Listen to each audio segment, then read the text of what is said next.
नमस्कार मित्रांनो, अजय यूट्यूब चॅनलमध्ये तुमच्या सर्वांचं खूप खूप स्वागत आहे।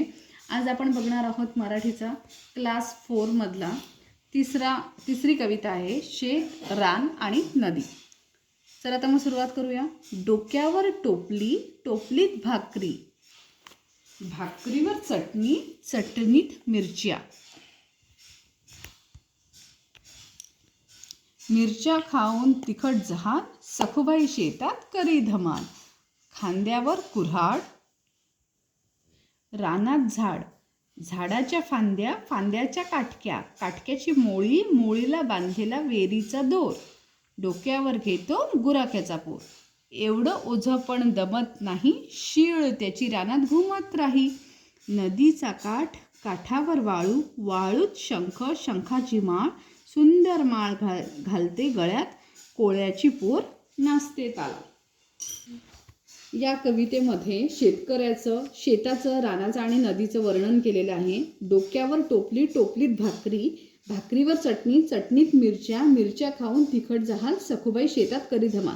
म्हणजे शेतकरी जे आहेत ते डोक्यावर टोपली घेतात, त्यात भाकरी आणि मिरचीचं तिखट जहाल खातात आणि शेतात काम करतात। खांद्यावर कुऱ्हाड, रानात झाड, झाडाच्या फांद्या, फांद्याच्या काटक्या। आपल्या खांद्यावर कुऱ्हाड असते आणि त्यांनी ते झाडाच्या फांद्या तोडतात, त्या फांद्यांच्या काटक्यांची मोळी बांधतात, त्याला एक वेलीचा दोर बांधतात आणि असा गुराख्याचा पोर दिवसभर फिरतो तरीसुद्धा तो थकत नाही आणि त्याची शीळ रानात घुमत राहते। नदीचा काठ, काठावर वाळू, वाळूत शंख, शंखाची माळ, सुंदर माळ घालते गळ्यात, कोळ्याची पोर नाचते तालात। काय सांगितलंय? नदी कशी असते? नदीचा काठ, काठावर काय असतं? वाळू, वाळूमध्ये शंख, ते शंख शिंपल्यांची सुंदर माळ कोण घालतं? गळ्यात कोळ्याची पोर घालते। असा ह्या कवितेचा अर्थ आहे। आता आपण प्रश्न उत्तरे बघूया। टोपलीत काय आहे? टोपलीत भाकरी आहे। खांद्यावर काय असतं? उत्तर, खांद्यावर कुऱ्हाड असते।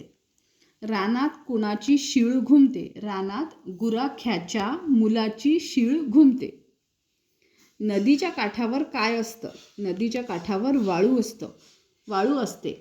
वाळूत शंखाची काय असते? वाळूत शंखाची माळ असते। धन्यवाद।